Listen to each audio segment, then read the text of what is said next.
Ladies and gentlemen, welcome back here at the GBYWN Australia podcast. Your host once again, Aston Crude, and I'm here once again with my very good friend, former WZWA heavyweight champion, GBYWN Hall of Famer, Dark Ice.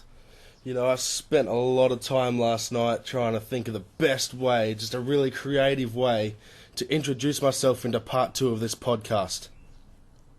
Yep. That's it. Oh, okay. Yeah, I didn't. So you didn't. I fell asleep. Oh, okay. You didn't actually end up No, coming up no, with I didn't. Well, that's not helpful. But I thought my intro was all right. Not as prestigious as the first one, but you know. I think everyone just wants us to get on with the conversation here. And today we're talking about WZWA, your time in the Warzone Wrestling Alliance, amongst other things, which I will get to a little bit later on. And some more personal things, which we'll be getting to quite soon. So, I guess we'll just kick this off on your thoughts on the WZWA when you first heard about it. There was a Jack Wallace versus Antilochus showcase match at ICWS. Yep. What did you think of that? What did you think of the WZWA before you guys, all of us joined? Yep, so at that ICWS event, we had these two guys come in. All we knew about these guys was that they were trampoline wrestlers. So immediately we pretty much thought the worst. I thought the worst. Wasn't keen to see him, Exactly the same as Mike Delcano. Trampoline wrestler. I thought, you know what? He's going to be fucking garbage. Yeah. You just see the scrawny, skinny little bloke, Jack Wallace, comes in, says hello to everyone. And you got curly blonde locks, Antilochus coming in as well. They they definitely suited the profile of a trampoline wrestler. Fucking trampoliners. So. Deacon, Kyle, ugh. Shit. You all make me sick. I was a trampoline wrestler. Oh yeah. So I can't say shit. I was just a trampoline jumper. That was it. And then I broke it. Oh. Yeah. Anyway, so you saw Little Jack Wallace and Babyface Antilochus. Yep, and yeah, they put on a show for us. A showcase match, which I think it was the first time they actually wrestled on a solid surface, being the ICWS base. Yep. And they just had the knack. They had the knack. I was impressed. The moves they executed. Great. It must have been really different for them, not bouncing around constantly. Yeah, and it's just like, I didn't expect much from them, and it ended up being, I think it was voted, a few people voted that match of the day on that card, which was just absolutely crazy. So we got to have these guys. Yeah. And then they're like, oh, guys, Jack Wallace, my dad's bought a ring, an actual ring we were putting in the backyard. I didn't believe it. I said, I believe it when I see it. Yeah, and a week or two later, photo went up on Facebook. There's a professional ring in this kid's backyard. And I was like, I couldn't believe it. Couldn't believe it. Didn't know if it was legit. Got the invite to their first show. Yep. Which was... Frostbite 2012. Frostbite 2012. That was headlined by Tim Justice versus Jack Wallace for the WZWA Championship. Ooh. Oh. And I believe you wrestled Chaos. Yes, that's correct. Yeah, so walking into the arena, down this long, steep driveway, getting to the end, and just boom, wrestling ring. Feasting your eyes on that ring. Wrestling ring. It was real. I knew right there and then I was going to have a lot of fun that day. Yeah. I rocked up to the event with Chaos, and they said, me and Chaos said, every Fed we've been in, the first match has been Ice vs Chaos. So why don't we have Ice vs Chaos in a hardcore showcase for this event? Because the WZWA guys had seen us before, and they, without hesitation, said yes, fuck yes, please. They were begging us, even though we threw the idea at them. Yep. So calm down, guys. We just made it. We'll do it. And first time bumping that ring, padding was great. So sweet. Just doesn't hurt at all. Nah. And I remember the first time I actually tried to run the ropes, and I pretty much almost fell over because they're only, of course, yeah, waist height ropes. Yes. The only downfall, but it's a ring nonetheless. It makes us look a lot better. So I was so pumped, so excited, And you and Chaos certainly didn't disappoint. no, we just had a classic Ice vs Chaos match, first time in a ring, and I honestly think we set the bar for the rest of the life of WZWA really on that day. And it's such a great progression, you know, seeing you and Chaos firstly wrestling on just grass and mattresses, Yeah. then a base, and now a ring. Yeah. It was quite the transition. Now, during around this time, all of a sudden, I was now the booker of WZWA. Yeah. What did you think when you first heard about that? I was unsure about it, to be honest.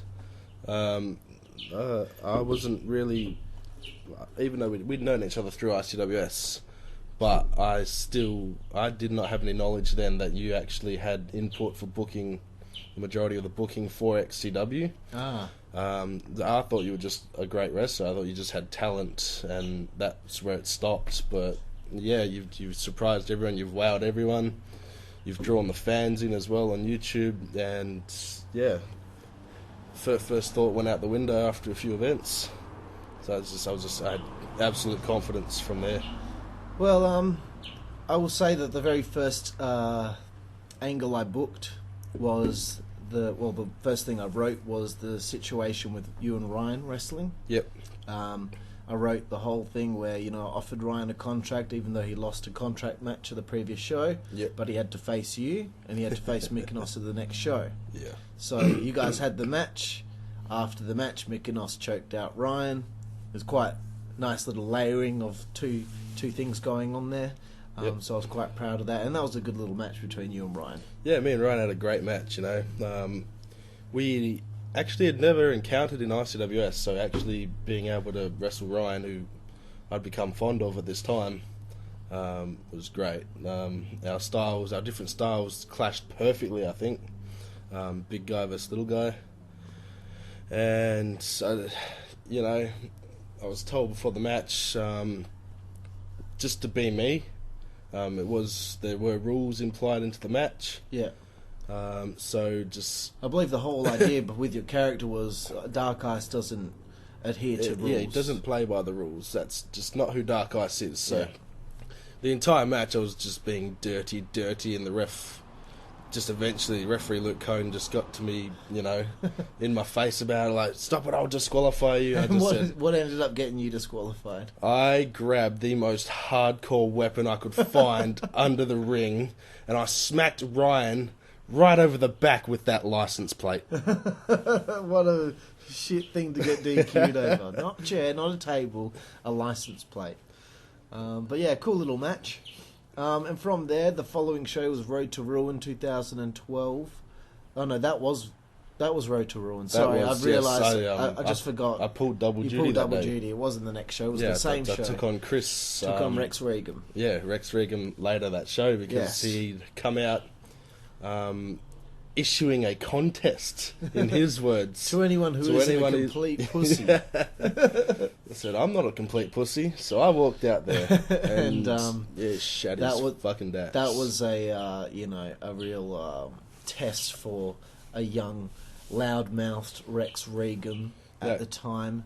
Thoughts on his behaviour at the time? His behaviour at the time? It's funny because his behaviour at the time I didn't know of. We had actually been to a local pro show at Schwa. Myself and Chaos were there. The WZWA guys were there as well. This was actually before the showcase match at ICWS. Gotcha. So myself and Chaos knew they were there, and we just thought, you know, let's play with these guys. Like, we just heard about them. Let's fuck with them. And they're sitting there yelling out things to the wrestlers. Daniel Johnston was on the pro show as a manager, and they were yelling out his backyard wrestling name and things like that. You had Tim Justice, who was actually an enforcer, security-like, at the event, who came. We called him up to the grandstand and said, "Hey man, could you tell those guys if they keep speaking that way, we're going to bash the shit out of them?" Tim went down there and told them. They turned around, looked at us, and we just glared them down. They quickly turned their heads back and did not hear a thing from them again. Oh dear. Until we were outside after the show, they were all walking towards the door, myself and Chaos having a cigarette. And we seen them coming, so we both drew in our smokes, walked up to the glass as they were coming, and just glared at them, blowing the smoke through our nose. And again, they were quickly to turn around and walk back. So, first impression of Chris's attitude is a bit soft. Gotcha. There was no knowledge of Chris running amok, running his mouth. Well, that was something I was dealing with initially, and all the guys, had warned me about the way Chris is, and I thought, no, he'll be fine. I'll just have a normal chat with him, and he'll be fine. Just assuming that he'll be like everyone else is. Once I get a good chat with them and I tell them, my ideas, then it will be on fine, normal terms, and that'll be fine. But there was a little turmoil going on behind the scenes. A lot of people weren't happy that this guy that they didn't even know was in charge. But I don't. Well, why give me the booking if you're gonna have that attitude? Yeah. But Chris, particularly at the time, was being a bit of a pain. So I thought, you know what, I'm gonna align him with Dark Ice. Ice will be his mentor. Yeah. And I'm sure, with Ice being in charge of him, he's not going to be a pain in the ass because he's going to have Ice to answer to. Yeah. Now, and that wasn't just the idea. It was also, I thought, it would be good for him to sit under the Dark Ice learning tree. Yes. And I think that did wonders for him, really. Yes. As soon as you aligned us, he started talking more.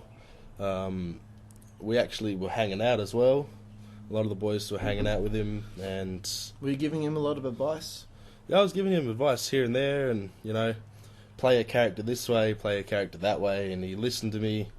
He went out there, he played his character the way I said, and he'd always come to me like, "How about if I play my character this way?" And 99% of the time, I'm just like, "Dude, perfect!" And not wrestle in a Manchester United shirt. Yeah, I said, ditch the jersey. I said, you're gonna have to wear your metalhead shirts or something like that. Wear your metal band shirts. He's better off without the shirt. Yeah, I mean, young, slim guy. Yeah. Men's Abs loves him. all the weird guys that comment on our videos on YouTube, they love Rex Regum and Clint Marshall and Jack. So I've lined you with Regum, and now we're continuing on with the feud with Chaos. I thought it would be good just to get that, nip that one in the bud, do a quick Ice versus Chaos feud, just like we saw so many classic matches back in ICWS. Yep. But unfortunately, this feud didn't get to see the heights that it could have seen. There was a Stairway to Hell match booked between you two with the barbed wire and all that. But unfortunately, due to a condition of psoriasis, you weren't able to do that match. So we changed that to Chaos versus Regan versus Antilochus for the Backyard Championship. Perfect. So we'll get to psoriasis in a minute, but you remember the match. You remember seeing your best friend Chaos light on fire due to a silly mistake on Chaos's part. Your thoughts on that? So a few events before, I had my final match at the time at Revenge. Actually, Revenge was the following show.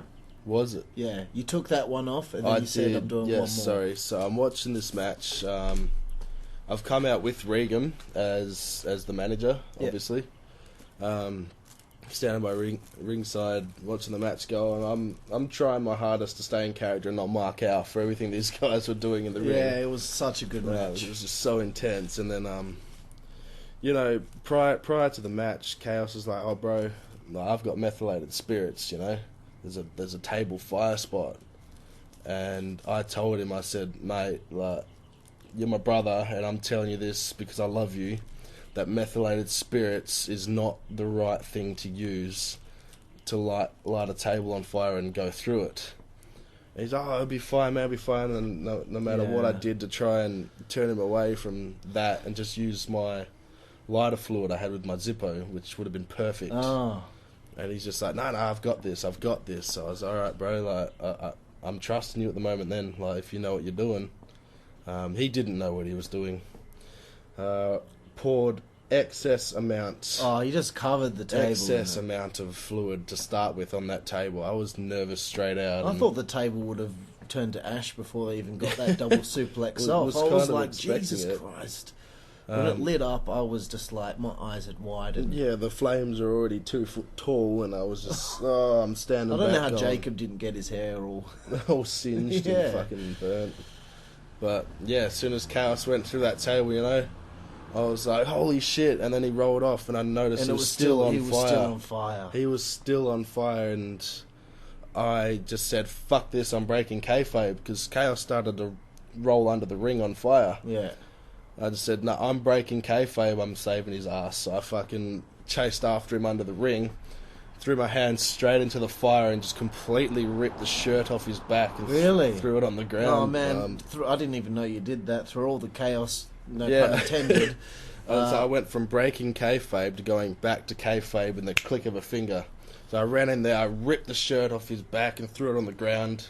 And as I stomped on the shirt, I pointed at him. I said, "That's what you get, you motherfucker!" Breaking kayfabe, saving my brother's life. Too. Yeah. Once he realised he wasn't fucked up, well, he was a little bit, but yeah. But I walked away a little bit after that spot, just make sure the guys would get water, just to constantly pour on him. I was like, man, don't let Chaos back into this match. Yeah, I think that the match ended probably a minute later. Yeah, it was only a minute or two. So yeah. But it had to be done. It was horrible. That spot didn't have to be done, but the match had to end after that, because we just all the concern was for Chaos at this point. Yeah. So not sure if they had anything else planned for the match, but they really didn't need any more, because that was the pinnacle of the match. That was the peak. Done everything that they needed to do. Yeah. All right. Well, after this, obviously we had this match at Revenge the following month. Billed as your retirement match. Yep. So I guess we should talk about the psoriasis. Whenabouts did it all start? When did it begin? When did you realise there was something wrong? The start of actually coming to the end of 2011.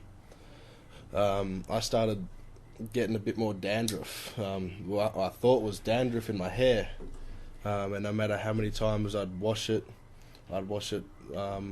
Went from washing 2 times a night to once every night, but the dandruff would still stay there, and I would say, you know what, this isn't right. What's going on? And after about 2 weeks, it's started getting scabs on the side of my head coming down towards my face.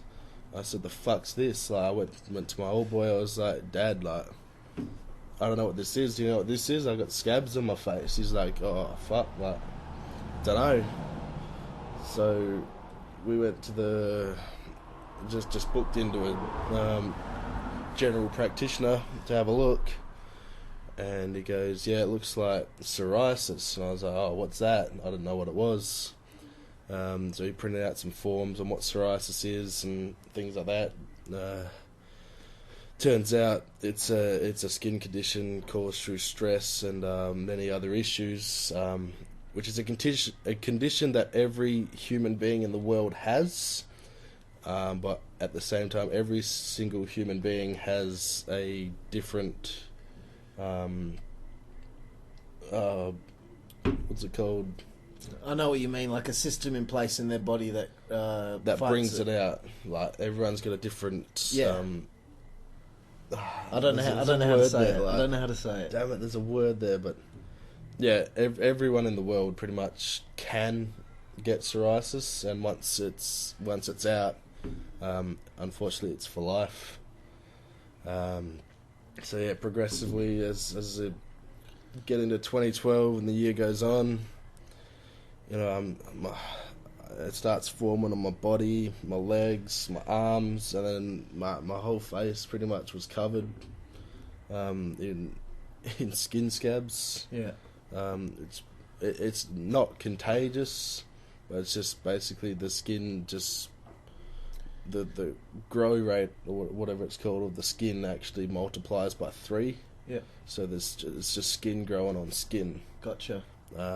Work was stressful at the time as well, which wasn't helping me.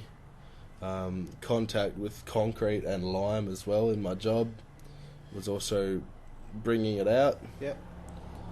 So at this point, I'm thinking, what do I do? And eventually ended up in hospital to get treatment.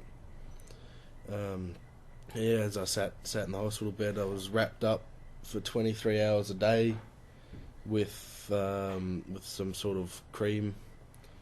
And I must apologise. I never actually got to visit you in the hospital. I should have, but I never did. I got a visit from Chaos, who had tears stream down his eyes as soon as he walked in. You know, Big Red, Ryan Tate, and Lila came to visit.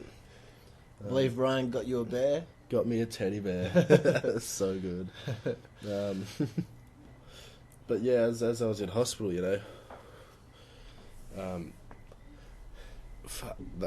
they didn't realise it was a pain-free process. It was supposed to be 5 days, and progressively, day after day, the pain increased, to the point, day 5, I couldn't stand, I couldn't walk, I couldn't move, morphine shots wouldn't work, I was just in constant agony. It was only till my actual doctor came to visit and just pretty much let loose on all the nurses there at the hospital, saying, you know what, you fucked it. Like, I was having a reaction to the cream they put on, and they didn't note it. They didn't write it down or anything, so nothing was relayed to my doctor. And I'm sitting there, ended up with 2nd-degree burns in the end. Okay. So I went from being a psoriasis patient in hospital to being a burns victim. Gotcha. I spent a further 11 days in hospital than I should have. Gotcha. So, yeah, you know, goes on. Fucking couldn't go out. I was too embarrassed to show myself. Got into one altercation at a McDonald's with a Maori. He just turned to me and goes, "The fuck's wrong with your face, man? That shit's fucked. Get away from me." And I was like, "Cunt, it's a skin condition. It's not even fucking contagious. Shut the fuck up." And he goes, "You pushed me. You fucking shoved me and said, get the fuck away from me, man."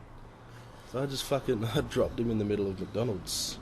Good. Right there, and I just picked him up and dropped him and laid 3 or 4 punches in him before everyone around and just threw us apart. I stormed out of there in tears, man. I'm not gonna lie. That upset the fuck out of me, man. Like, a horrible moment. Yeah. I just didn't go out after that. I stayed indoors, kept myself to my true friends who didn't judge me for what I looked like, and was forced to quit my job as well. So, you know, I'm just going down and down and down, and I thought I was going to go into a state of depression, but I didn't, luckily.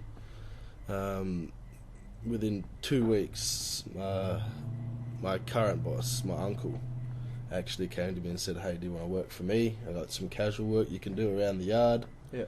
And I said, "You know, that's wicked. Like, I've changed jobs now. Friends are great. I'm picking up."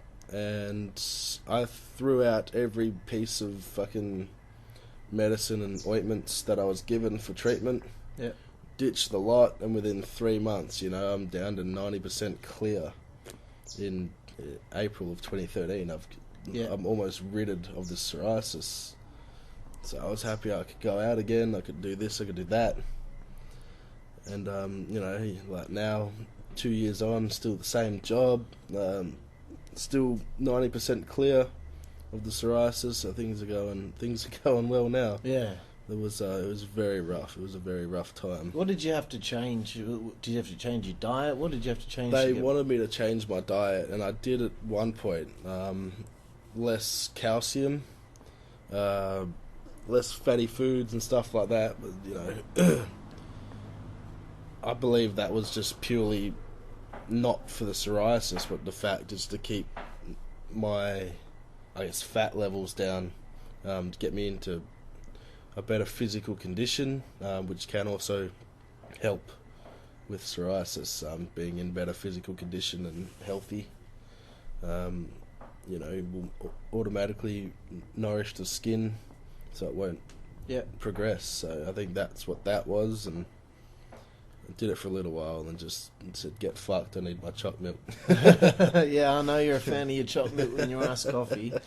All right, so do you go into hospital before your match with Chaos, or was that after your match? That with was Chaos? the week after the match with Chaos. Okay.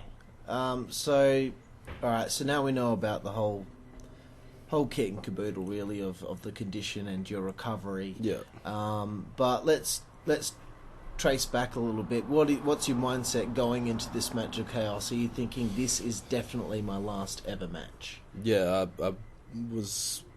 it was in my head that it was definitely going to be my last match because I was sore, man. Like every scab on my body was sore. It was itchy. Like I was in struggle town, so I was pushing myself to actually get out there, get through the curtain to do this match, and I've put the best match I've ever done.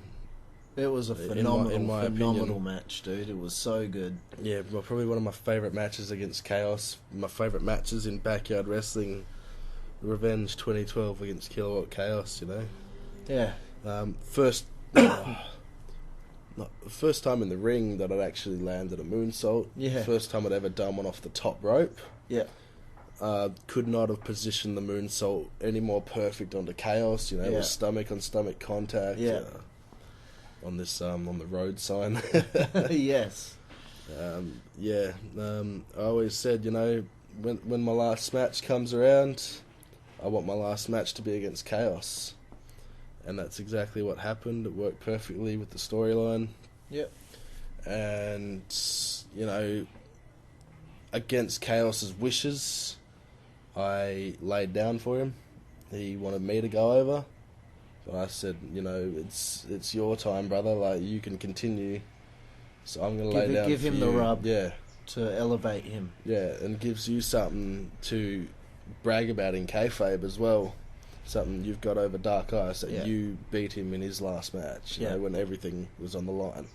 So, obviously, in April of the following year, you're able to make your return, but what led to you, because I can't remember, what led to you actually wanting to be in the Battlefield Brawl match in December at Christmas Carnage? Well, I'd come out of the hospital in November, late November, and by the time the Battlefield Brawl came around, all the burns and the things like that had actually disappeared, and I was still sore, I'll say it, I was still sore, but, just the love for the boys, the respect I'd gained from everybody in that short time. And I think you wanted to give them a WZWA. nice little surprise. Yeah, the element of surprise, Dark Ice is in burns, everyone's seen the photos.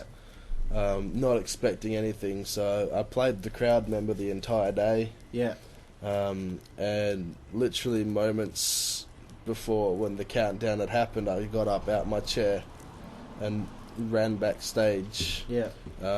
Nobody batted an eye at it though. Was it just me and you that knew? And Chaos. And of course, all the guys in the ring. The guys in the ring that were going to be That taking were in the spots, yeah. So basically, 6 guys in total knew. Majority of the crowd were wrestlers, but there was a few others as well. They marked out when I walked through that curtain because they come out to a song that wasn't synonymous with Dark Ice. Of course, yeah. And they were like, "Holy shit!" My mullet was gone. Yeah. I had no hair. And got in that ring, 4 guys in the ring, choke slam, jumped onto the top rope, and I just moonsaulted the shit out of everyone in the ring. And I think I copped you with the tail end of my boot. Oh no, that was the fatal 4-way match that we have. Because I was the champion, so I wasn't actually in the Battlefield. I copped someone with the boot in that match, and as soon as I landed that moonsault, bloody 3-Dog. I was going to ask, what the fuck happened there? 3-Dog no-sold it because he was on the tail end of the pack. So it was like basically an act of he missed me. So I'm okay. 3-Dog stood up, immediately just threw me towards the ropes. He was supposed to eliminate me straight away anyway, but didn't expect it that quick. And I didn't actually expect him to toss me over the top rope, so I didn't think. I missed the ropes. I didn't grab him when he tossed me. Shit. So I took a full senton flip from inside of the ring to the floor, landing on my hip, which turned out to be a fracture later on as well. Oh, Jesus. I The fractured last my thing you hip. need when you're in the middle of recovery is a fractured hip. Yeah, and I'm sitting there on the ground, I'm winded, and I'm trying to regain my breath as this countdown goes down for Kilowatt Chaos to come out. Oh, God. And we'd already planned for me and Chaos to fight in the entrance ramp. So I'm sitting there, I'm using the entire 10 seconds of his count to regain my breath and strength, bad hip and all. Get yourself back in the zone too. And he comes out and he just stares at me, and I'm like, yeah, I just got to do this. I just threw myself up and charged at him. We brawled, and then eventually he just threw me through the barriers on the staging area. Yeah. And I just lay there flat as Chaos waddled on into the ring. Yeah. And the last thing I remember laying there is you peeking around the corner going, bro, just retire already. And I was just like, fuck off, man. Like, yeah. Alright, well, from Christmas Carnage, we go to Resolution 1. There's two significant events that happen at Resolution 1. Yeah. The first is during the day, we find out that you have been voted the 2012 WZWA Wrestler of the Year. So your thoughts on winning that accolade? Oh, an honour really, everyone in there. You got yourself, you're in and out of Schwa. You were the pro guy in our federation. You got guys like Jack Wallace, Luke Monet, Dynamo at the time. Even Rex Regum getting up there, Chaos. Brian Lowe was runner-up. Yep, Brian Lowe putting on these phenomenal matches, yet the majority of the votes went in my favour. Yeah, and I will say the majority of the votes happened before you had to retire. So you were already winning by a mile in the voting.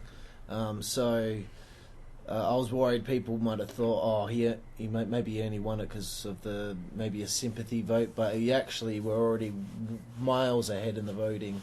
And just at the last second, Lowe was only one vote behind you when the voting was over. So you just scraped through in the end there. Yeah. But yeah, I was really proud, and I was I will say, deep down, I always thought there's going to be a way. He's going to find a way to come back, and when he does, I'm going to put that belt on him because he deserves it. But also, actually, probably just before this, I actually haven't mentioned it till now. I probably should have. But you're actually inducted into the GBYWN Hall of Fame. Yeah, I didn't realise this at this point. I totally forgot. You did get between that point and believe Resolution, you were selected as the first ever Australian to be in the GBYWN Hall of Fame. Yeah, everyone's sitting on Facebook, you're posting up like, oh, there's such big news, I can't wait for it to be revealed. This, that, and the other, and you got the GBYWN Epicenter on Facebook that I wasn't even a part of at this time because I actually didn't know about the thread. But it's just like this one, you're hyping this shit up and you're not telling anybody anything.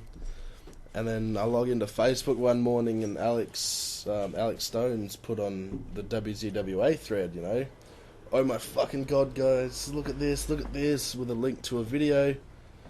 And I read the comments before I clicked the link, and you're just like, yes, it's finally here, yes. And I was just like, maybe this is it. So I clicked on it, and YouTube pops up, GBYWN Hall of Fame inductee Dark Ice. And I was like, what the fuck? Like, what? Really? Yeah. Insane. I guess, like, some people could turn around and go, it's a backyard wrestling fed. The Hall of Fame doesn't mean shit, but you know what? That absolutely means the world to me because now guys in the States... This is international. Yeah. GBYWN is the governing body for backyard wrestling. Yeah, people will see this video and know who I am now. Like, I've now been recognised. You're in the same group as luminaries like Rusty and CJ Phoenix, two of the greats from over east, and you're in there as well. So when I found out, because I was talking to Rad about it, and he was like, I'm pretty sure Dark Ice is going to be the first Aussie inducted into the GBYWN Hall of Fame. So that was huge. Yes, for all of us. Yeah, for anyone, all the haters out there who don't give a shit about the Hall of Fame, that meant everything to me, because my hobby that I do for fun with my mates actually had a legitimate reward in the end. You know, that's I don't know how long the GBYWN and everything's going to be around in the next 30 years or so, but that's always going to be etched there. That's always going to be there, and I'm proud to be there. We've still got to get a plaque made for you. Yeah. That trophy shop I use. I actually talked to Rad Hazard in early 2013 asking for designs, and he gave me the general idea. I said, sweet, I'm going to go make one. I'll get one made and I'll post a photo, man. Yeah. 2.5 years later, I still haven't done it. But don't worry, we'll get onto it. We'll get onto it. Now that we've thought about it, we'll make sure that it happens. Yeah. Because that's something that you should definitely be proud of. Yes. Okay, we'll going back to Resolution 1. I mean, we've already been going 35 minutes and we're in Resolution 1. But Resolution 1, this is me trying to figure out a way to keep Dark Ice relevant as a character on our shows. So I figure let's form a group where all the people in the group can do his bidding. Yep. You got Rex Regum as your number 2. We form the Black Carnival at Three Dogs' expense. Yes. Good. Your psoriasis isn't bad enough where you can't deliver a choke slam, so at least you can do that. Yep. But you've got Esqueleto, the Great Shinigami, Yoshiaki, and Scream in the first incarnation of the Black Carnival. As we know, a few people drop off here and there. Yep. But your thoughts on the idea of the Black Carnival? Were you happy with how it formed? And I was ecstatic with the way it formed. Couldn't have gone any better. It got the crowd woeing. It made the mask characters relevant to the WZWA. They weren't just fucking fill-ins or they were mainly there anymore. they were mainly there just because we didn't have that many people on the roster at the time. So to fill out the shows a little bit, we'd have a couple of masked people. So I thought, and their styles of wrestling for the masked guys went from putting on comedic matches and just fun matches to actually, going in there and being serious. All these masked characters are actually performing now. They were serious characters now that they're under the wing of Dark Ice. Yeah, and I really love the footage where you look back. It's Esqueleto versus Three Dog at Resolution. Yeah. And all of a sudden out comes, one by one, these masked characters are trying to interfere in the match. Three Dog's putting them all down. Yeah. Next thing you know, Regum knocks him out with a steel chair. Yep. Here comes Dark Ice. Black Carnival is formed.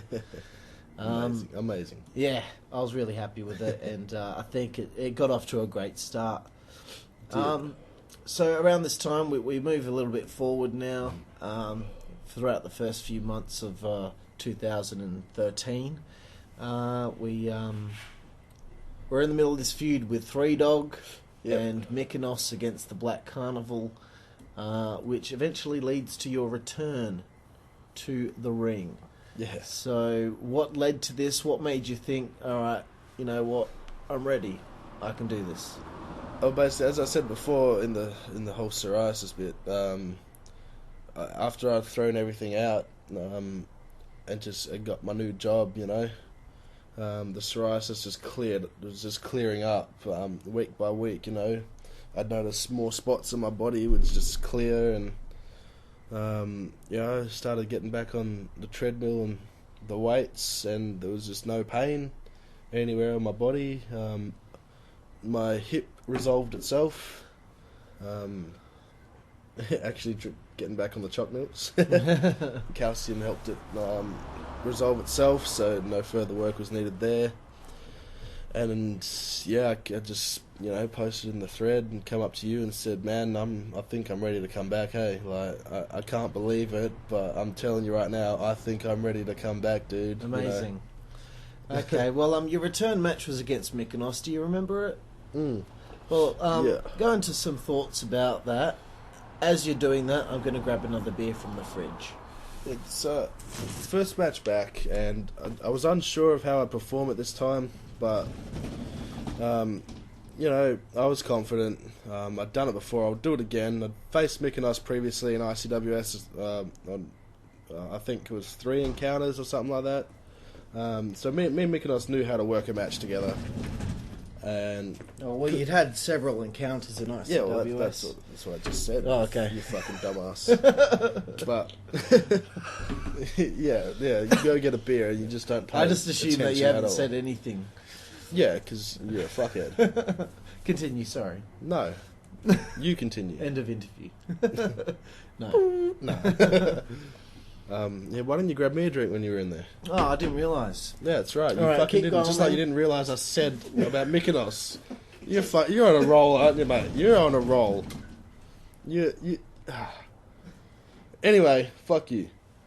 But yeah, the confidence was high, so I went in there. Me and Mykonos talked it through. We're like, yeah, perfect. Had this match set out, and I fucking nailed it. I think. It was a great match. Definitely different again. The element of the ring involved, as opposed to wrestling him on the base. It just felt better in a way. Like Yeah. it was more comfortable wrestling him like I that. remember the match and the false finishes. Because I thought, is Mitch going to win? Yeah. Because I was kept getting fooled that you guys just decided you were going to have Mitch win. Yeah. Against but- your booking. That's another thing. Like, I wasn't one for false finishes too often. Mm-hmm. But yourself, Daniel Johnston, and Eli, MC Cruel, Yeah. were come up to us, you know, guys, you guys need to incorporate this into matches, you know, coming from professional experience from you guys. Mm-hmm. I think everyone improved on that, and, Yeah. you know, when I took that knowledge on board and I threw these false finishes, we got massive reception for it, and When you can swerve the booker, you've done you're a good doing job. something right, yeah. So after the match, just the praise from everybody, just, you know, glad you're back, man. Happy you're back. Great match, like fucking awesome match. And I'm just like, really, like, I mean, you haven't Was it- wrestled in what, 7 months or something, like 8 months? 6 or 7 months. 6 I or think it 7 was. months, and you go out there, first match back, no ring rust. You go out there and have match of the show. Just phenomenal. And from that point on, I was like, he will be the next heavyweight champion. Once Brian Lowe's had his run, Ice will be the heavyweight champion. So what were your thoughts on that feud with Legion, Mykonos and Three Dog? Were you happy with it? Yeah, it really felt old school, you know. ICWS, you got the Mandra Wrestling Federation, Yeah. Three Dog and Mykonos. You know, I'd been incorporated with them in a storyline in ICWS, and then having another one again in WZWA. We just had a bond, you know. Yeah. So having the Black Carnival formed and having Legion 2 guys there, it was every match was always going to be against their odds. But you know, it's fun wrestling those dudes. When I can come up against someone my size or bigger, in Three Dog's case, you know, being able to lift him to wow the crowd, you know, the whole Hulk Hogan, Andre the Giant fucking moment. Yep. Got everyone standing, which was great. The first feud back, I was ecstatic with it. I was just so over the moon that we were putting on these performances that Yeah. I wasn't sure that I could pull off. Yeah. Even though my confidence was riding pretty high. Yeah. So, yeah, perfect start to come back. Keep the Black Carnival known, keep us relevant, and to keep Legion relevant as a team. Yep. And with the feud with Legion, that led to Yoshiaki's departure from the Black Carnival. Yep. And slowly but surely now, the lineup in the Black Carnival is slimming out a little bit. It is. Well, How do you think Mitch did as a member of the Black Carnival? I mean, I thought he was a good member. Yeah, if you don't know, Mitch Mykonos did play Yoshiaki, the masked dragon character, so to speak. Mm-hmm. he... I don't think his presence was felt too much. Yeah. But you know, we couldn't have him in the feud. No, because it's just difficult, very difficult. He just wanted to stick to his thing, so he said, like, all right, we've got all these masked characters anyway. Like, we'll drop Yoshiaki off the map. Yeah. But while he was there, you know, any extra member's a good member to have to make you look as strong as possible. So his general presence was good to have. Yeah. For intimidation factor. Yeah, and around this time we're doing a little side storyline with the Esqueleto and Scream not performing up to the standards that the Black Carnival would like. Yep. And also the Great Shinigami, which I don't know if can we mention who that is? I don't know. You know, who gives a fuck? We don't need to mention who that was, but their contributions and the departure from the Black Carnival. Yeah. Did you think it was warranted?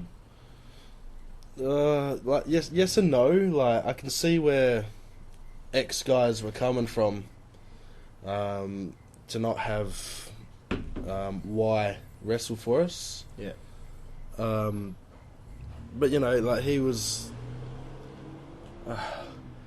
I'm gonna say it. In my opinion, he was our strongest member, because he was the one going out there wowing everybody with his absolutely insane shed dives and hardcore. The match against Phaser was definitely probably his best match. Yeah, and you know, Esqueleto, Scream having tag matches as well. Yeah. This singles competition as opposed to the crowd. The crowd was feeding off hardcore moments at this point. So Shinigami was putting on the performances that were getting the crowd rising, yeah, and the loud pops. So he was definitely the strongest member, and yeah, more stronger than Regan, more stronger than Rex Regan. Or do you mean just the mask characters? Yeah. Sorry. I was going off before. I did mention about masked characters. My bad. Sorry. But yeah, on the subject of masked characters, there was no way he was up with Regan. But he was my guy. Yeah. But yeah, as far as masked characters go, Shinigami legitimised himself the most, in my opinion. And you know, due to circumstances, it really sucked that he had to stop. Yeah, it does suck that because we did this whole feud. It was like 6 months where he was battling through the Black Carnival to get to you. Yeah. And unfortunately, we never got to have that feud-ending match. Yeah, because he obviously he got sick of doing my bidding, and he wanted to bid on his own, and I was like, nah. Yeah. And then he's like, well, I'm coming for you. And again, nah. I will say at the time, Shinigami was being very difficult behind the scenes, wanting this, wanting that, wanting to win certain championships and all that. So, as much as I love the guy himself, I was kind of happy to see the back of him once he had left. That's just my opinion. Like, he was being a pain to a lot of people. But that's just him, you know. I mean, he doesn't mean anything bad by it. Yeah. And when he knows he's been an arsehole, he's apologised for it. So you can't... I don't hold it against him now, but at the time, my mind frame was, I can't wait till he's gone because I don't want to have to deal with this extra ego. Yeah, but at the same time, you know, all you Americans out there, I ordered a CZW pay-per-view Tournament of Death box set from you guys over in the States, which was one of my favourite DVDs I ever had. And you know, the character under Shinigami's mask asked to borrow to watch back in 2013, and now 2015 I still haven't got it back after all the hassling and all the bullshit trying to get it. At one point I decided to make a joke out of it, you know, said, mate, give it back or I'll come to your house and roll you. And at that, like, he took that seriously, and I was like, dude, like, calm down, give my DVD back. Like, it was a joke, just give my DVD back. I wonder where it is. It's probably somewhere. He probably sold it. He probably hocked it in at cash converters or something. Hocked it in at a pawn shop. So. All right, well, we'll exit this section of the interview, and we'll move on now with the feud between the Black Carnival and the Rebellion. It was only a kind of a short-lived feud. Yeah. But during this, you, at Frostbite 2013, got to become the WZWA Heavyweight Champion. So before we talk about that, I want to know your thoughts, your legit thoughts on Brian Lowe as the champion and taking over the role as heavyweight champion from him. Yeah, obviously, you wouldn't put anyone in that position of champion if you didn't think they were up to it, and Brian Lowe at this point was definitely up to it. He was putting on performances. I'm pretty sure he was getting a number of votes from Match of the Day and Wrestler of the Year sort of thing at this point, you know. Even going by his runner-up to me the year before. Yep. It was fitting. Like, he was perfect to do it. His run as champion was awesome. Again, main eventing every show and wowing everybody that was there. TLC matches, triple threat with Alex Stone and Ryan Tate. He did really well, and as soon as I took over, I knew that Lowe would be the one to take the title from me. Yeah, that was just crazy, you know, going back from part one of the interview, talking about who the hell is this kid. Yeah. To, you know, he's our champion now. Like, he's the guy. Yeah. That was just an epic transformation. And that was all solely put on him. He put in the hard work. He put in the hard yards. He wanted to do it. He wanted to learn. He learnt. And, yeah, got put exactly where he should have been. Yeah, it was great. So how did you feel when you found out, when I finally told you, this show you will be winning the heavyweight championship? I wanted to cry, man. Hey, it's been a long time coming. I always thought you should have become ICWS heavyweight champion a lot earlier, but unfortunately that didn't happen. So I thought, well, Ice is definitely going to get that run here in WZWA. Yeah, and you know, it was great. When I found that out, and I just wanted to cry, and I was just like, man, thanks, Heath. It's like, this is going to be so special for me. I'm actually going to hold a title, and the WZWA title wasn't cardboard. It was a legitimate championship belt. Yeah. Which I just felt so proud I was able to hold it. Yeah. An honour at the time to lose it to take it from Brian Lowe. Yeah. You know, we planned the match, and he just said, man, he was taking on anybody and everybody, and he overcome the big dudes as well. So he said, you really gotta stamp your mark to take my title.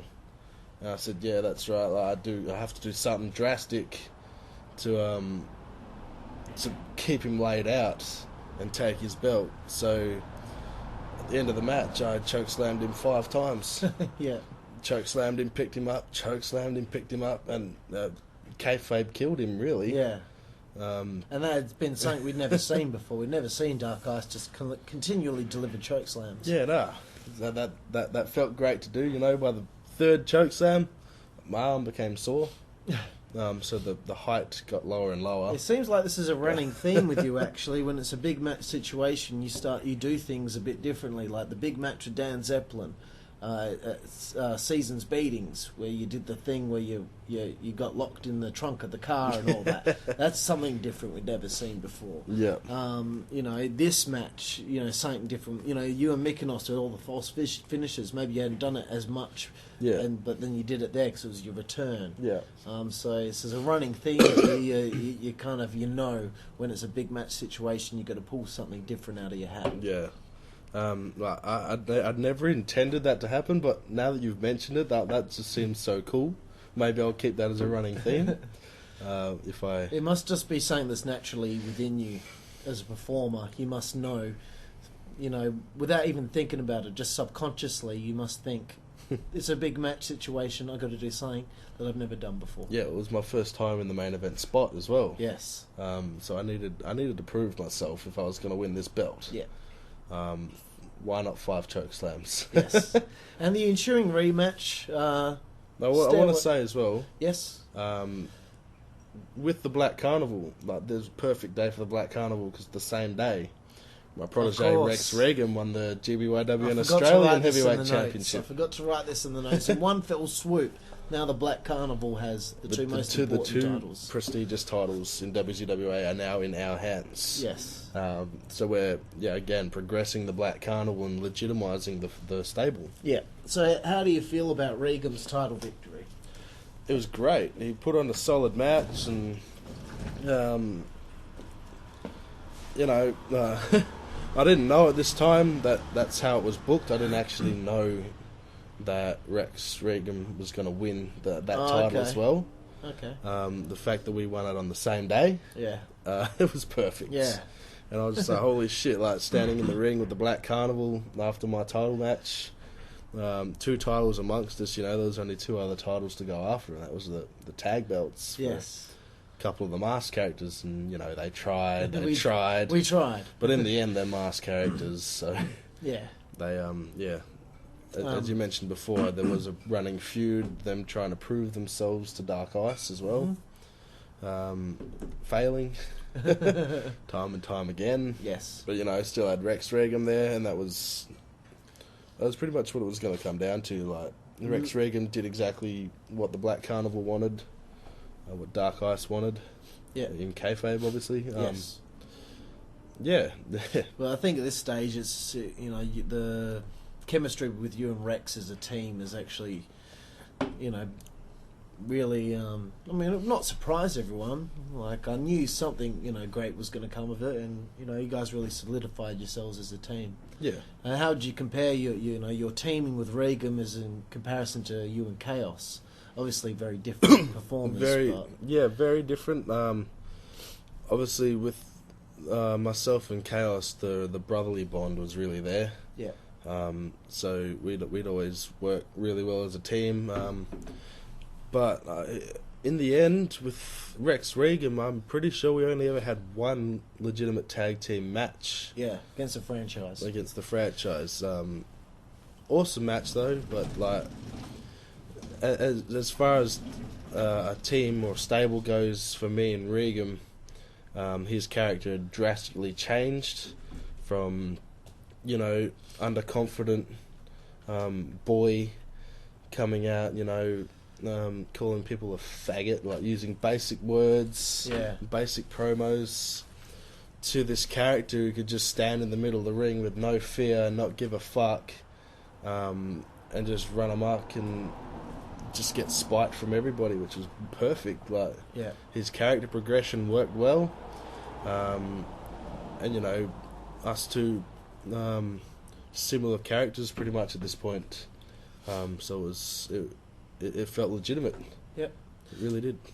So now that we've mentioned that small feud on the side of the franchise, just a memory's popped up in my head where I had actually booked for franchise to get the win over you and Regan, but you said no. You didn't want to put them over. Why was that? Is it because they're small guys? No, like I don't know. Don't remember? I don't remember. To be honest, it was after our title win? Was it? It was before. It was before, yeah. Regan had this side feud with Jack and Luke, whilst Jack and Luke were feuding. / Jack was trying to become a team with Luke again. I think it was because I knew that I was going to win I'd already been given the news that I was going to win the title, and I felt that I should be built up towards that moment. And if it wasn't anything personal with them. It wasn't personal with them. It was just the fact that I thought it would have been bad for my character building towards the title, and I felt, like, why should I lose a match, like, even if it wasn't me getting pinned, like, why should I be involved in a loss in a loss where I'm trying to build myself to be this big cunt to get to the title? Why should I have a fault in the middle? Gotcha. It just didn't feel relevant. Yeah. Okay, so at Hardcore Hell, you defend the championship against Brian Lowe in a Stairway to Hell match. Fuck. Your memories of that? Accidentally blading. Yeah, we'd already planned everything. It was like, okay, before the show started, we wrapped a wooden door in barbed wire and kept it hidden away from everybody. Yeah. For a spot, and you know, it was always going to be low, grabbing the barbed wire, hanging up first. Yeah.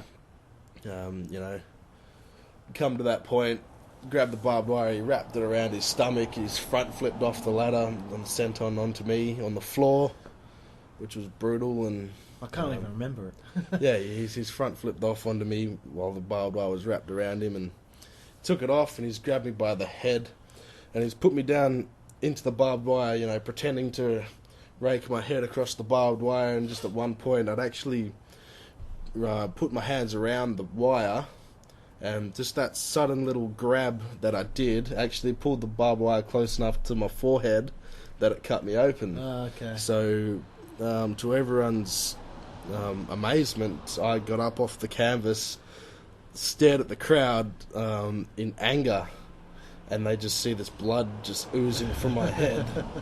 You know, the crowd was just like, oh shit, like fuck. And I just turned to Brian Lowe, who worked it perfectly, just looked at me like, holy fuck. Like, I don't know if it was a look of, holy shit, did I just do that to you, man, I'm sorry? Yeah. Or if he was actually playing character with me standing up and looking at him angry. Knowing Lowe, he probably wasn't in character. He was probably, oh shit. Yeah, oh shit, I've just cut Dark Ice's face open. Yeah, and he copped a boot to the face for it with, you know, my 4-inch soles of my patented Dark Ice boots. Yeah, again, won that match after choke slamming him in the corner onto a ladder. Also, you know, cut my arms up completely when he flipped me off the apron through that barbed wire table that we eventually brought out. And, you know, he wasn't done there. He wanted Dark Ice gone. He wanted the title. So after he flipped me through the barbed wire table, it didn't break completely. So he's pinned me when I was laying on the floor. 2 count, false finish was good. Yep. Picked me up, you know, spine buster back through the same table. Oh. And it's ripping me to shreds at this point. I was winded after that shot. The little cunt fucking just flopped onto me as I was winded and just compressed my chest. And you can hear in the recap, when he lands on me, I'm just like, ugh, you know, really? in Struggle Town. And I lifted my arm up because I couldn't kick out properly.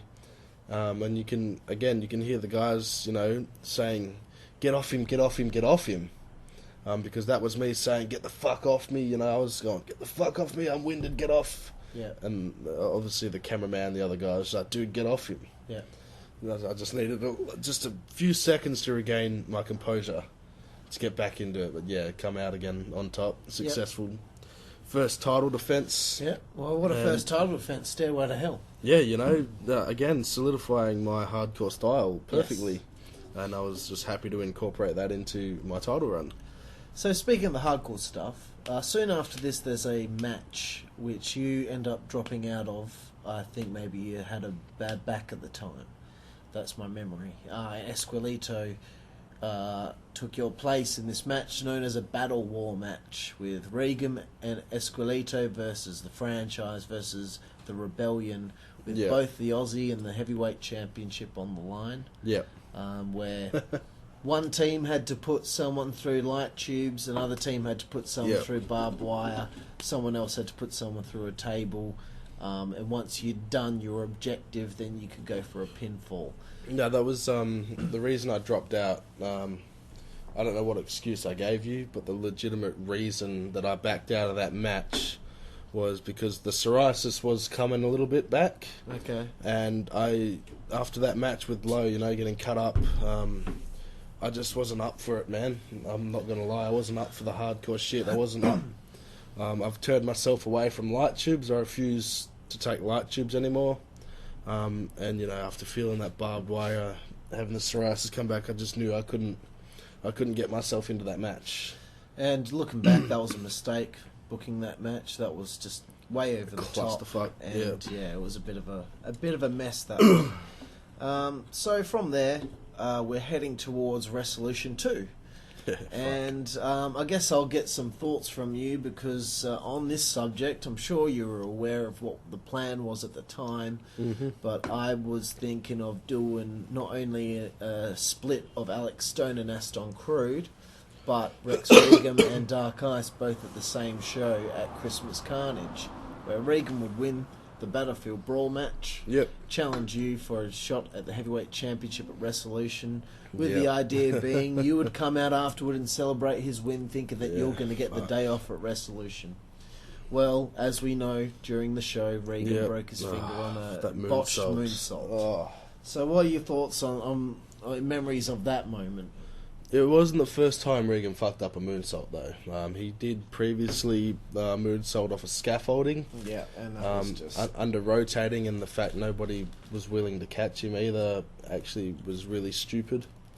I was there, I was Esqueleto, I was trying to catch him, but when he jumped, I couldn't, he was nowhere near me. I thought he was going to jump out. It was like he was going to jump. Down. Yeah, he was supposed to, obviously, you guys stood back far enough to catch him. Yeah. But... He more fell into a moonsault than jumped into it, so he kind of, just dropped in the same spot he jumped. Some people just can't do a moonsault. No, I mean... He should have cut his losses then. He has landed them before. Yeah. Same with me, you know. I'm not the perfect guy to do them, but the fact that I can get that rotation is why I kept doing it. So what did you think when you saw he broke his finger, knowing that the main event was supposed to be you and him at Resolution? You know, I didn't know what to think, but seeing him broken, I was like, okay, he's definitely not going to continue. He's not going to be in that main event now. But, you know, at this point in the WZWA, everyone just had so much confidence in you, and as much as I didn't want to put the pressure on you, I had faith in you to, you know, pull something out your ass at the last minute to, make Resolution what it was. And you know what? This sounds terrible, but it's almost a blessing that it happened because I think things were better off the way that they ended up happening. I think it was better that we did Alex Stone versus Dark Ice to main event Resolution 2. Well, that again, that's a good debate to have, considering both of you pulled double duty that day. Yeah, and looking back, maybe me and Alex shouldn't have wrestled a singles match. We should have cancelled that. Just put him in the main against you and me against Rusty. Yeah. But for some reason, I was overconfident in my abilities to wrestle Rusty as well. But I blew my knee out during the Battlefield Brawl match when Alex eliminated me right at the end. Yeah. So my knee was shot for Resolution. And, you know, having to have Alex wrestle twice probably wasn't the best idea considering because his knee was shot at the time too. Yeah, we both had bad knees. And that led to an early finish in the main event. And it didn't flow. I don't think it was main event worthy match. I think it was a good match. I think the finish of the match was really a good swerve with everyone thinking that I had you tap out and announce that you had lost, but actually you ended up getting disqualified for choke slamming me. So you retained the championship. I screwed Alex over in the process. I think the finish saved the whole match. In my opinion, the finish saved the match because I wasn't overly excited about the match afterwards. But yeah, it is what it is. The finish ended up making everyone poo themselves, so I was happy with that. So from there, the following show, another title defence for Dark Ice. You defend the championship against me. Oh, yeah. At Combat Crisis. Yeah, a match we were going to watch the other night, but passed out on the couch. Oh, my bad. So I was really proud of that match, and I thought, well, while he's champion, I want to put him over. Yeah. And I recall a distinct complaint from one Daniel Johnston, stop putting yourself in main events. And I was like, this is for his benefit. He's going to get to retain it against me whilst continuing my feud with Alex. So anyway, scaling back a little bit, Resolution during the day, you turned on Rex Regan to start this feud. Yep. Thoughts on how that went down? That was perfect. Rex Regan's, he's coming out previously, and he shook one of his opponent's hands. I've come out at that show. What show was that? Oh, Yeah, anyway. Oh, it was. I was It was against Lowe the previous night on Backyard TV. Oh, it was, yeah. So I've stormed out that day. You know, I don't want any of this in the Black Carnival. Like, why are you shaking their hands? That's not who the Black Carnival is. We respect no one because no one respects us. Yes. So, you know, fuck everybody. Then he shakes the great Shinigami's hand the next day. Yeah, Shinigami of all people. Yes. And that just, you know, Pisses Dark Ice off. Yeah. Takes a choke slam. He's out of the Black Carnival. Yep. So a good start to the feud there. We continue on. You retain the championship over me. He manages to escape with the championship in a match against Alex. And then the following show, there was a rematch between you and Alex Stone. Falls Count Anywhere. Oh my God. We remember this match. This was my the God. show where we had a whole bunch of people that we didn't even know there. There was almost 30 extra people at this show that were invited along by Jack Wallace, who we none of us cared for. We didn't want them to be there, but they weren't paying attention to the matches. That's the problem. They didn't pay much attention until Jack and Luke wrestled their tag match. Yes. They were lively, and you know, the next time they actually paid attention was when me and Alex stepped out there, because there were a few of those people who knew who I was and were keen to see me wrestle, and just some of the shit me and Alex did in that match just actually it made them pay attention, really. And they had no choice but to keep their eyes on the match because it was just so unpredictable. And if you can make non-wrestling fans get emotionally invested in a match, then I think you've done your duty quite well. Yeah, it's the spot of the match, believe it or not, was an Irish whip. That was the spot of the match. We were on the outside. Alex has gotten me down on the ground. At this point, all these girls had piled themselves up on the ramp and on the stage, pretty much claiming it. Yep. Even though that was our wrestling stage. So as Alex picked me up off the ground, he goes, "Dude, Irish whip me into these sluts." And I was just like, I was trying not to laugh. I was like, okay, dude. It's just funny hearing Alex say something like that. Yeah, whip me into these sluts. So he's gone for the whip towards the ramp. I've reversed it, and I've pulled him, and he did the rest. He just jumped on these girls on the ramp and just knocked them off, awesome. All screaming, you know. And then I've plonked him onto the side. I've jumped up on the stage, and I've moonsaulted onto Alex, which, you know, again, you hear in the footage, like, the girls scream, and all these other people, like, voices marking out that weren't recognisable. You just knew it was going to happen, and you know, a few spots set up in the ring. Alex has patented Three Amigos in tribute for Eddie. That was his thing. Hits me one, hits me two, drags me into the corner where the guardrail was actually plonked in the corner, and hits number 3 on that. And that just got everybody going nuts, you know. Yeah. The finish to the match, again, he's hit me with the twist of fate. I've gotten up, I've kicked out at 2, false finish. Gone for a choke slam. I've hit the choke slam, he's kicked out again, another false finish. Then we said, fuck it, let's go back into the finish properly. Yeah. He's gone for a twist of fate, I reversed it. I've gone for a choke slam, he's reversed it again. He goes for the twist of fate, lands it, but I've no-sold it. I've picked him up, I've choke slammed him, I pinned him 1, 2, 3, and again retained my title. Another retain of the championship there for Dark Ice. Great match. One of the matches that were voted as it was a match of the year contender. As a contender for the match at the end of the year. Yeah. So the following show is the show that you drop the championship. Yep. The idea is to, out of left field, you know, because Alex has challenged for the title, I've challenged for the title. It's a 3-way. The last second, we throw in this unknown element, Dan Zeppelin.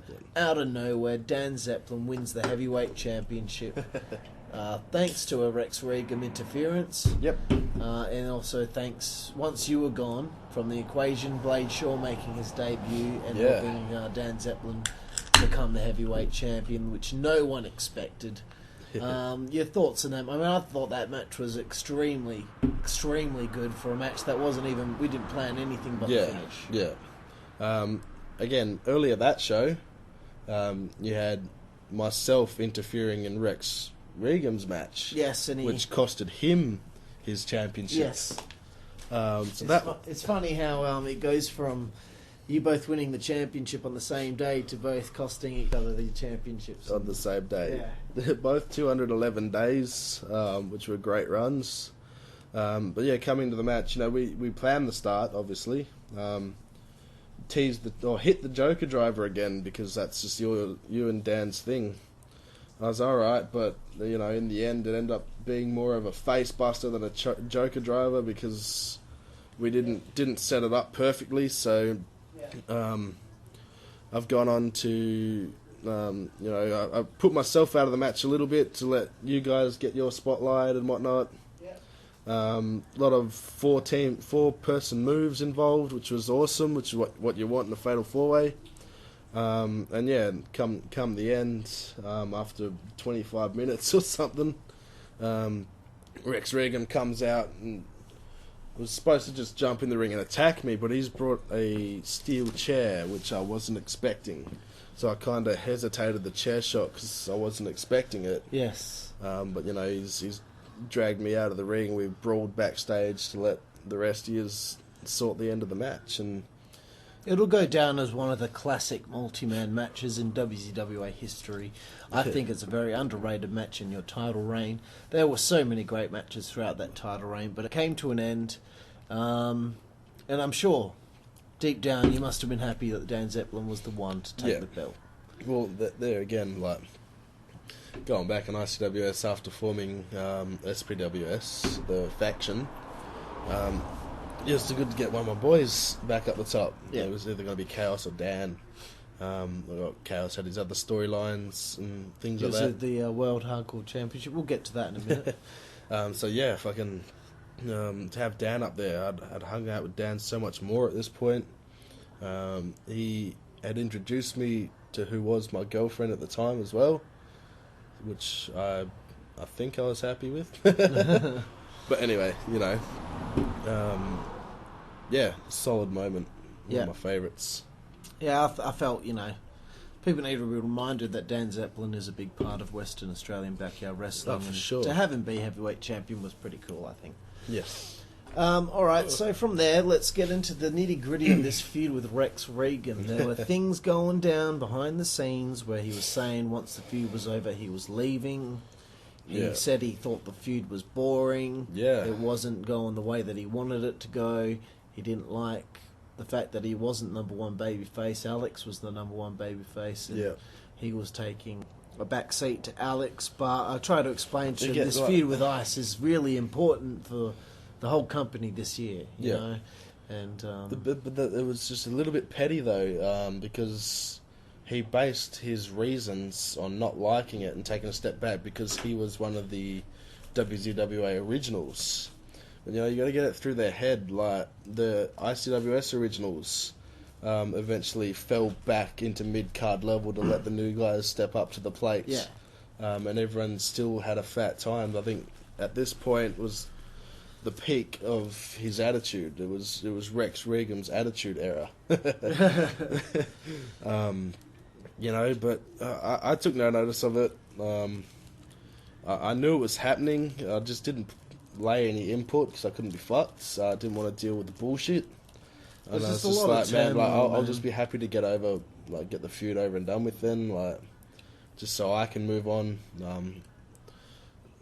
In all seriousness, my thoughts at the time were, I don't give a fuck what happens to Rex Regan next. Like, if he stays, good on him. If he goes, good riddance, There was a lot of turmoil going on. I think, when I first took over WZWA, my initial thoughts were there have been people in ICWS waiting for their opportunity to take the spotlight. People like you, Brian Lowe, etc. Yeah. Dan Zeppelin had taken a back seat. I wanted to bring him back to the prominent spot, you know, on the rosters. Also wanted to make another note. As Backyard TV became a thing, during my title run, I had impromptu booking of the first ever world WZWA title match on a Backyard TV episode, which still stands to be the only WZWA title defense on the show, which will go down as one of my favourite matches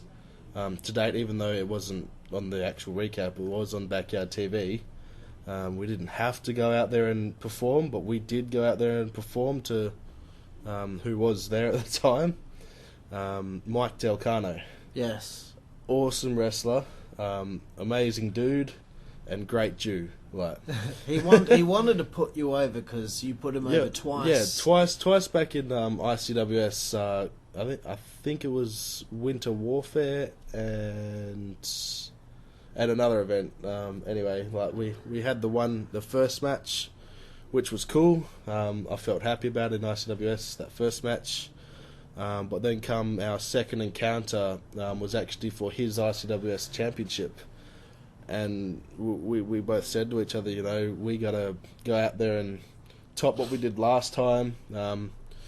We actually sat down, he showed me some footage of New Japan Pro Wrestling, like some of the innovative moves that they were throwing in, stuff like that. We planned this match. We actually had time on the base before the show to properly execute these new moves that we'd learnt, or that I'd learnt. Yep. You know, and the first time anyone in ICWS had actually seen a Spanish fly off that single ladder, which I thought was quite incredible. Which you replicated in your backyard TV in match. the Backyard TV match. Yep. It was insane, just because I was commentating, so I'm just like losing my mind that you guys. I knew it would be a good match, but I didn't think you guys would, you know, try and go for all match out. of the year. Yeah, You know? on the Backyard TV. And that's what I love about Delcano. I mean, he was the Backyard champion. He said, well, the Backyard champion has to wrestle on Backyard TV.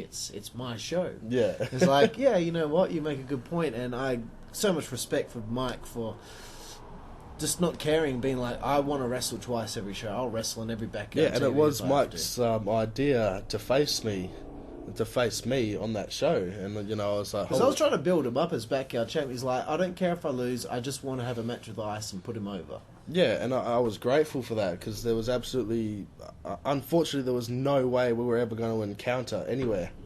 And Delcano was like, I want to do it, why not Backyard TV? And I was like, you know what, cool. Yeah, I'm keen, you're keen, let's do it. It was went so out hard, there. man, because I knew he was retiring, so I knew I had to fit in as much shit as I could. Again, not tooting my own horn, but, you know, Backyard Wrestling match of the year, like, Backyard TV. Yes. I don't think any Backyard TV match has been up there. The only one as far as the crowd reaction goes, maybe Regan and Steel Kemsley, but that's a completely different style.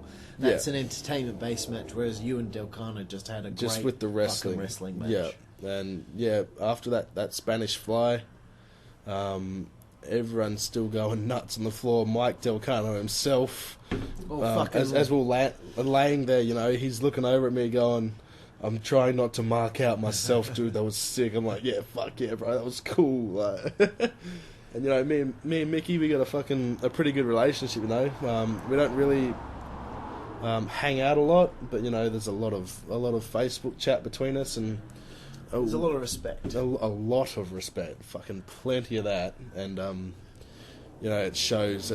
He's always one of the first ones to come up, and we are always keen to have a chat and mess around. Fucking. Just banter. It's fucking absolutely great bloke. And the fact he's circumcised doesn't even matter. It doesn't. It's incredible, you know. Yeah. Fucking Jew. Alright, so let's get back to this feud with Regan. There's so much turmoil going on. He and I are not getting along. It looks like he's leaving for AAW once the feud with you is over. Yep. During this feud, though, you guys, you had a great no DQ match. First match of the feud, you go over. Second match, he's going to go over, but he spear tackles you and he fucks up your Achilles tendon. Yes. So what happened? When it happened, what did you think? Were you just like, oh shit, I've really fucked my foot up? Yeah, so straight away, this match finally we're encountering, and people, again, it was another one of those shows where Jack had his friends over. Actually had friends who were keen to see the show. I believe one of them was the JD Flame lookalike. Yes. I love that kid. Like Marcus Cones-Jones and yes. Rare Panther are all there as well. Mm-hmm. But, you know, start of the match, he spear tackles me. I'm down on the ground, and Such a shame. I knew something was wrong. Such a shame. I couldn't move my leg. It was painful, and I was hobbling around, and, you know, eventually got home, got scans. Did you just say the referee, there's not... Yeah, I just said, dude, and I said, Chris, man, like, just walk away and yell at me. I said, I can't go, I can't do it. Fuck. So, yeah, ref. And this ref must have called the really stoppage. upset Chris, because Chris was going to get a win over you. Yeah. So he must have just been like, oh, Jesus Christ, I can't catch a break here. Which probably doesn't help his mind frame with dealing with me. He misses out on the main event of the biggest show ever. Yeah. And then his big win over Dark Ice gets fucking taken away from him again. In the record books, it's still a stroke next to the W on his name. Yeah. Because it was a stoppage due to Dark Ice not continuing. Yeah. So in the record books, that looks like it's fucking brutal. That he won because of a stoppage. But, you know, the real reason is quite shitty. Is it upset me, man, because I wanted Chris to have that as well. Yeah. But, you know, as it goes on. As it goes on, we move forward, and I believe Chris's opinion on the feud, which initially was it's boring, changed immediately once that was after our next encounter, of course. But the hype video. That was after our next encounter. Was it after? We had Bloody hell, Mono. The no DQ match at Lana's Ass, was it? No, Lana's Ass, Regan you wrestled Acid. Frostbite? Was it Frostbite? Couldn't have been. Because we dropped our titles at Frostbite. Frostbite was a previous year. Then we're moving into... might have been Rampage. It was Rampage. It was Rampage, I'm pretty sure. Yeah. Rampage. If we're wrong, I'm sorry. Yeah, sorry, but that's what we're going by now. It was Rampage, and it was Rampage. Yeah, we went out and had this amazing no DQ match, pretty much replicating the first contest we ever had with each other, which went down beautifully, and the first time I'd ever won a match via moonsault. Yep. Which wasn't supposed to happen. But as I laid Rex Regan on the guardrail and flipped onto him, one of the jagged edges of the guardrail actually jabbed him in the ribs, and he didn't feel like he could move, so he said, dude, just 3. So as the ref's there, I'm like, dude, 3. So he counted the 3, and yeah, I knew Rex was a bit sore. But, you know, he jumped up from that, and yeah, during that match, I laid one of the biggest chops I've ever done on anybody. It's a gunshot that could be heard from 10 suburbs away. Poor Chris, first the drywall with the gunshot sound, now your hand. Yep. So we get to this 3 stages of hell. Yeah, and to end the feud. In Chris's opinion again, at this point now, Luke Monet had put together this absolutely amazing hype video for our 3 stages of hell match. You know, using all the footage from that match from the itself. whole 6 months of the feud, the whole 23 months, 23 months of the fucking of the feud from the start of the Black Carnival. You know, I'd put up a promo saying or stating what he did. You know, you were nothing at the start. Then I took you under your wing. You won the GBYWN Australian title under my wing. And then you went and started shaking people's hands. You lost my respect. And now it's led to this. And that was all incorporated into one video, which is probably one of the best pieces Monet's ever produced. I'd say probably the second best thing. I mean, that Resolution 3 hype video was amazing. But that hype video for the end of the feud, that's probably the second best thing he's ever done. Yeah, that just got me pumped up. Like you're both my friends, yep. But I'm like fucking emotionally invested in seeing you two fight. Yeah, So what comes about with the stipulation? Because I allowed you to come up with the stipulations. Yeah. And the last fall was going to be was it a 15-minute Ironman match? 10-minute. 10-minute Ironman. So what do we start off with? Was it just? I can't remember now. Start off with no DQ. No DQ. Yeah. Then falls count. Then falls count anywhere. Oh, yeah. Then falls count anywhere. And then 10-minute Ironman. So it was basically, let's wrestle another hardcore match, but we'll limit ourselves to weapon use, which went well. He picked up the fall, I'm pretty sure. Yep. In that, so... I mean, my memory's just so shit right now. Yeah. Like, I can't remember exactly everything. Well, Chris picked up that, because I remember. He picked up that fall. No, oh fuck. Whatever it was, it was. Eventually, the Falls Can Anywhere match, I picked up the fall in that one after choke slamming him off the letterbox as he tumbled down the hill. Down the hill, yeah. Got the pinfall at the bottom of that hill. And then this new side of Rex Regan that nobody had ever seen before came out. He was almost Super Saiyan at this point. The 10-minute Ironman match, we were back and forth with the pinfalls that turned out to be 3 apiece at the end of the 10-minute time limits, which was shocking for everybody. But you know what? Then, as what the fans wanted, they got 5 more minutes, and in that 5 minutes, or within that 5 minutes, we saw this Rex Regan that nobody had seen before. Just kicked out of everything that I laid on him, and it was incredible to see. Let him just get up, strive back up after doing all this to me, Then he's gone and kicked me in the head. And he just keeps stomping you in the back of the head. Just stomps the back of my head into the mat repeatedly, shot Isn't it after funny? shot. He won the match at the end with a stomp to the head. It was about 15 stomps to the head. He was he pretty much, it looked like he wanted to kill Dark Ice, which he pretty much said in his promos that he's going to fucking destroy me. And at the end of that feud, that's exactly what he did. He absolutely wrecked me, and pinned me 1, 2, 3 after caving my head into the canvas. Yep. And everyone's rising, and as he's walked away, I've been handed a microphone and tried to speak, but my words were slurry. It's just on the microphone. And then sat there, composed myself in kayfabe. And got the microphone. I need you back here. Come back here, Rex, now. Like demanding him to come back, and he's come in the ring, not knowing what to expect. And I said, you know what? You've proved today that everything I've done for you has paid off. And you're free to fly. Like you've graduated from Dark Ice's school, pretty much. School of Hard Knocks. And I said, as much as it bugs me and as much as I don't want to do it, I want to shake your hand.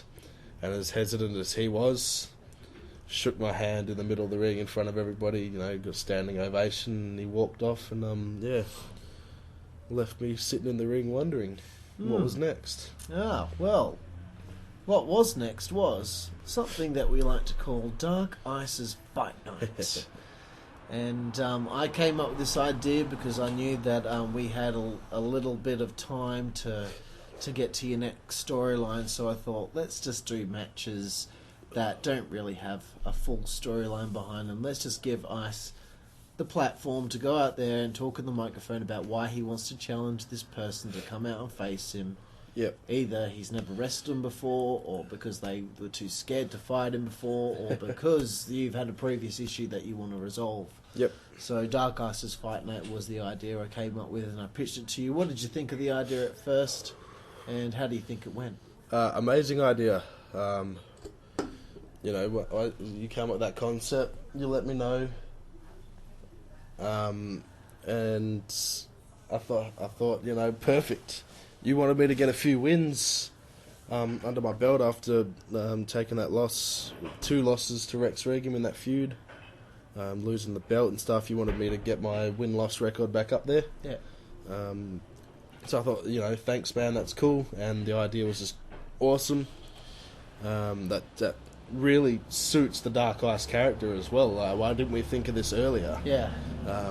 But yeah, as it goes on, I'm nervous, I won't lie. I come out my first fight night, I've worn the jumper that I wore in my first WZWA match out to the ring.